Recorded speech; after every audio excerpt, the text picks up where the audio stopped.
taas-taas ang istorya nato, detalyado kaayo nga pagkastorya ang lain na sang milagro ni Hesus, ang pag-ayo sa giyawaan. Kanang imong tupad wa ka na iyawa basig mukagot ng baba na. Nya unsa man tong yawaa ang nisulod sa bata, bungol ug amang. Pero mahibong ta ba? Gimanduan ni Hesus nga mogawas, ning gawas man sad nakadungog di ay. So hastang yawa naayo, nahiled sang yawa kay di man to siya kadungog. Mao bitaw ang iyang mga tinun-an siya. Ngano wa man mi kapagawas ato? Ang angog imong sultihan. Di man to siya kadungog. Nya amang pagyud di pagyud kasulti, mo to yara tong pakirig-kirigon ang bata. Pero basig ni gamit siguro si Kristo og sign language, no? Sign language ting ito. Nganong nakasud man sa dunggan sa bungol nga yawa. Kay kanira basang yawa ano? Kusog kayo magpabungol-bungol. Di ba? Hay may lisod sultihan, kanang tinuod nga bungol o kanang nagpabungol-bungol? O kanang yung nagpabungol-bungol? Parehara na bang pukaon nimo ang tao? Hay may sayon pukaon, ang natog o ang nagmata? Kanang yung nagmata, inya imong pukaon, lisura na pukaon, di ginakadungog. Mao na siya ang yawa nagpabungol-bungol. Nya nganong nakasuod man ang pulong ni Hesus tungod kay si Kristo maampuon. Gikan ko to sila sa bukid, nagampo to sila dito katong nag-transfiguration ba. Si Kristo hilig jud kay ampo. Mo bitaw ning COVID, wa na ni ayo-ayo tingay hapit na ni wa na maayo. Mutulo upat na takatuig nga ani. Di na gid ni maayo. Ngano man minus kay tag pagampo. Nya, ug kun ang yawa nga nagdaan ni bungol ug amang di kasod. Ingon ana ang power sa prayer. Ang pag-ampo mo penetrate sa kasing-kasing. Mo nang nindot sa bitaw na kanang pulo nga ang imong bana ba di magina kasabot hastang mangginikanan mo ingon na surrender na mi perti na namong tambag anang panuwayng dako di man gyud kasabot. Nya unsay tubag sa kasagaran? Iampo na. Iampo. Si Santa Monica, si Agustin, din agi sadto mo sabot. Sana unsa naman ang anak nimo kabuutan nimo nya imong anak mo salbahis na kayo, buangon man kay na di man na mosunod sa imong kabuutan. Si Santa Monica hilom lang iyang gigamit pag-ampo.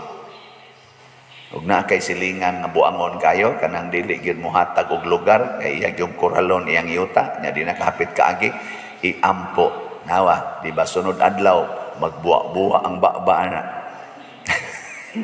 Magligid-ligid na si yuta. Mao to nahitabo gud. Unsam day ning pag-ampo? Wa man muluhod si Jesus didto pag-abot na nila sa atubangan sa bata. Wa man siya muluhod. Wa man siya mo ampo sa amahan nga amahan tabangin ni. Nakikistorya raman siya. Pero pagpangutana sa mga kuan, pangatinunan, nganong wa man mi kapagawas ato? Ingon de Jesus, ang makapagawas sa gid atong klasiha sa yawa mao ang pag-ampo. Pero wa man siya nagampo dito. Unsa man din ang pag-ampo? Sa atong unang pagbasa, naghisgot diri og kaalam. Kaalam ba? Nya niingon dayon si Santiago, kung ang inyong kaalam gisagulan og tumang kasina og pagpagarbo, dili na kaalam nga Dios nun, kaalam na nga yawanon. Kana bang gitawag nato bag intellectual pride?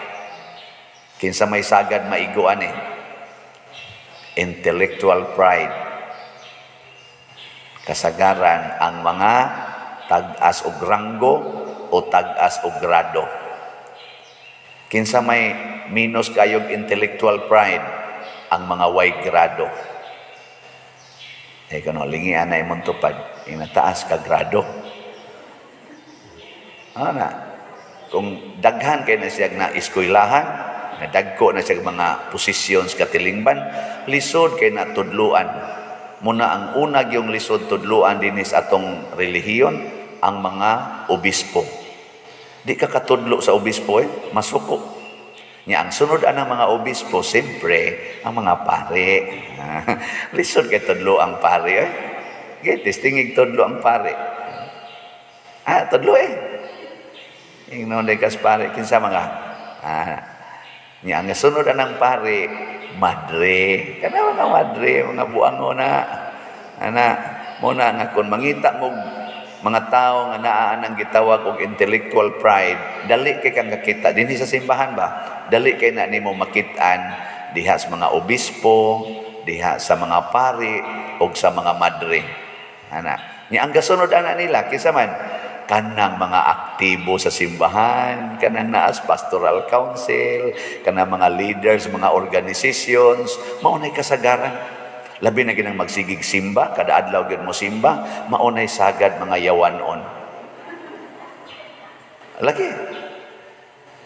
Di man niya. Bitan ng mga igo tas istoryas uban sa naong simbahan kung batasan di makaog iruwe. Mas may patong mga standby, mas may patong gasigig inom dito sa kilid, kay makighiusa pa sa silingan, pero kaning gasigig simba, o masudlan anang intellectual pride, moingon na, naong mas mga yawanon, wagi simba-simba da, siyang gasimba, otros ang yawanon, ni kagot ang ipon. Di ba? Na siya. Kanang mga aktibo, so mauni sila atong bantayan. So, unsa mo dining pag-ampo, maudi ay ang pagpaubos sa atong kaugalingon at tubangan sa Ginoo. Kanabang moangkon ta nga wa gyud tay ato. We are nothing. Kanabang inig ampo nato inig istorya nato sa Ginoo, igo ra gitan mo ingon salamat Ginoo nga gitagaan ko nimo niining tanang butang akong nasinati. I am nothing. Nya ikaduha, kanang tao bitaw inigampo nga magpasugo sa Ginoo. Sugo ako Lord. Kana bang gingon ba? Here I am Lord, I come to do your will. Muna'y batasan ni Jesus, batasan ni Maria, batasan sa mga santos o mga propeta sa Dios. Kita lahi man ta. Iniganhin natong simbahan, Ginoo tagaay ko ani, Ginoo usbay in taon ni, Ginoo ihatag ni niya, Ginoo maka-abroad unta ko, Ginoo maminyo unta ko, Ginoo makaanak unta ko. Perti natong diktar. Unya inig panganak na, ang kono dayon, ako ning anak. Din agyod mananghid sa Ginoo inig kusi, inig hapak, inig kulata. Kay ako ning anak, bisag patyon pa ninako, ako'y nagpakaon ani. Na kaibigan nimong iugbo. Mao na ang amahan, niabot gyud ang amahan sa point nga niangkon, Lord, na ako'y pagtuo pero dili paigo, kaluy iintaon ako. Purti niyang atiman siyang anak, pero niabot gyud siya sa point nga di gyud niya kaya. Mao na sayop gyud na kanang magsigigan ni simbahan, unya moingon dayon, sus pader, unsaon na lang. Ayaw mo paggamit anang pills, kanang kondom, ayaw mo palayagit, sus paduti mo dapat. Kamay kay mag-itikam pa din, unsaon magdi na ito gamitan, pa din ang banan ako pa di mabadlong Mura ko iring, mura ko iring, magsigpanghabkap. Kana bitang iring anas lawom sa lamisa, nga inigkaon ni mong sigkabkap. Kada adlaw kuno magkabkap unsaon man kuno ana pag-control nga gamito na kuno kanang unsay tawagan na kanang natural nga naa man na kuno'y period nga way hikapay. Nya ang iyang bana kuno labi na jud kuno makainom, sus di jud kuno pabalibad. Unya unsaon man kuno ana nga ang ila kunong anak di man nila mabuhi kay pobre man. Nya mao na iyang pamalandong din ni simbahan di madalor mo na magpalaygit lang yun ko Lord, magsuksok lang yun ko aning ayude. Harun matumanan ko niya akong bana, kay gubot man sa kay balibaran. Ako kasuwayan na. Wa sa kumukabkab sa madri. Oy, si Haro sa. Ang kuya, ako'y kabkabo sa madri. Yaman. Kanang inana ba? Nya, sakto na, dili. Namubuhat lang yung kus, gidili sa simbahan, gidili sa Ginoo, tungod sa akong kabalaka. Di na sakto eh. Mo lagi na, dili lagi ikay magbuhi anang imong anak, dili ikay muhatag og kaugmaon anang imong anak, bisag moabot pa nag 25 kabuok kun itugot sa Ginoo nga moabot yung 25 kabuok imong anak, dili ikay magbuhi anak. Pwede ra gyud inighuman imong anak sa ika-25 mamatay ka. Pwede ra gyud na mabuhi ra gyud ang imong mga anak. Basta na ay Ginoo. Pero wa tay Ginoo, bisag usa ra kabuk imong anak, murag way lami ang kinabuhi. Tanawar ko ning amahan, usa ra man kabuk yang anak. Nagkabuang siya. Di man lagi niya masulbad ang problema. Usa ra man tani kabuok. Ingos Kristo, nus apa man na ingon ana, dugay na kay Lord oy. Sa to pawagin siya kasulbad. Di ba? Pero si Kristo kausa ra gisulbad oy. Pagduol niya sa Ginoo, pag-surrender niya sa Ginoo, sulbada yung problema. Una 25 kabuk imong anak, nagtuo kag dili ka makapakaon anak, mahinganghaon niya ka. Kung muduol lang ka sa Ginoo, mo surrender ka sa Ginoo, total wa man mo magdanghag. Wa man mo magdanghag o magamit mo natural nga family planning, wa man mo magdanghag.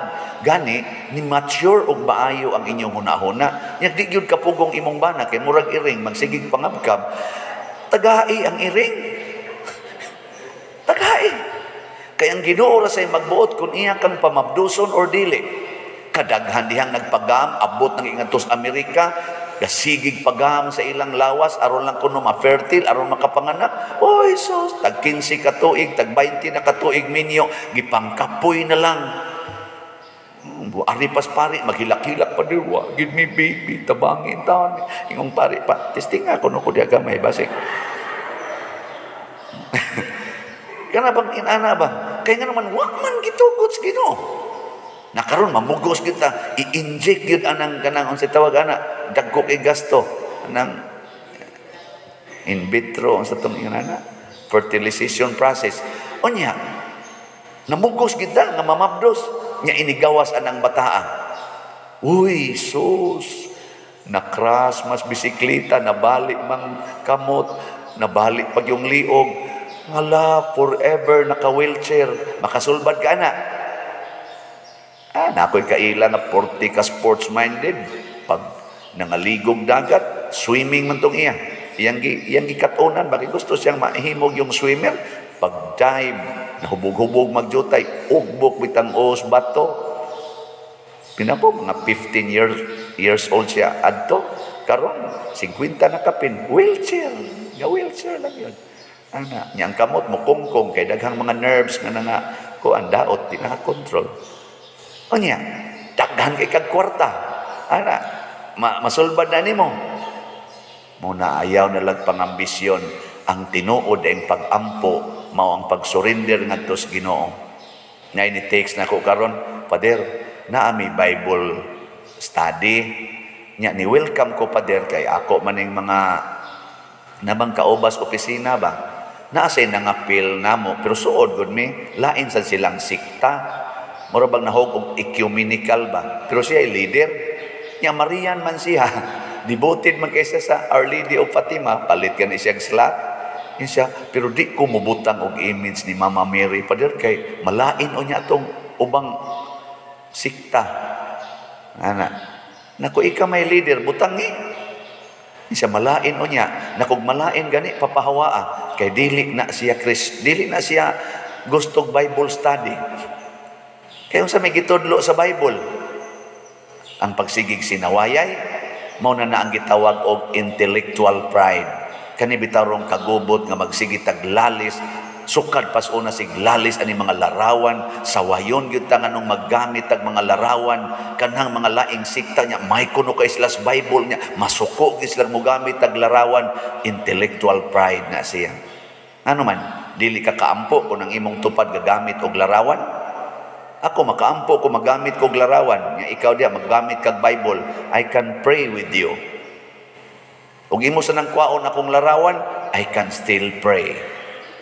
Nga naman, tungod kay nagampo man ko, surrender man na ngadto sa Ginoo, dili man na pangdiktar sa Ginoo, dili man na pag-analyze sa Ginoo. It is total surrender. And the Holy Spirit mao'y mo enlighten nato ug mao na nay dad-o nato ang iyang mga pulong, gamhanan man na kay iyang mga pulong, hastang yawa nga amang ug bungol makadungog na nato. Di ba? Tanawa, hasta ganing buta nakakita kun hain ang palitan nagslat dinhi.